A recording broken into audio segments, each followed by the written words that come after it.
The very first piece of advice I give on almost every session we do is learn to look at percentages and not dollars.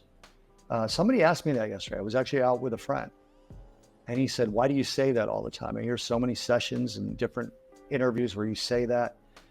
And I said to him, he's a friend of mine from New York who's visiting down here in Southwest Florida.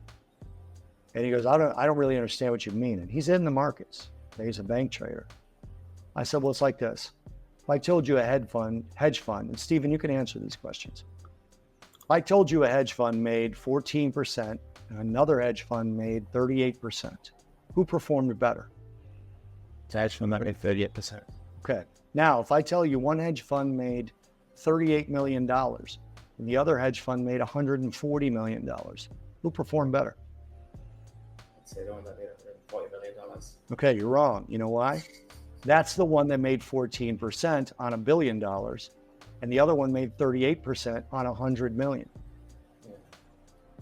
So that's an example of why percentages matter, right? Because if the hedge fund that had 100 million had $1 billion, they would have made 380 billion, double what the other one made in dollar terms.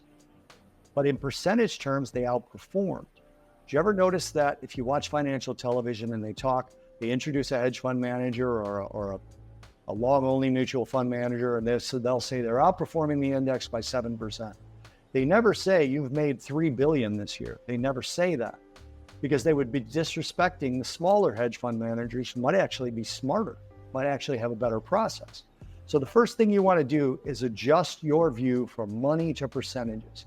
And if anybody wants a replay of that, we've done those several times in these sessions. I'm sure you can reach out to TradeZero and find those, or you can beg us to do another one. It's one of my favorite things to do.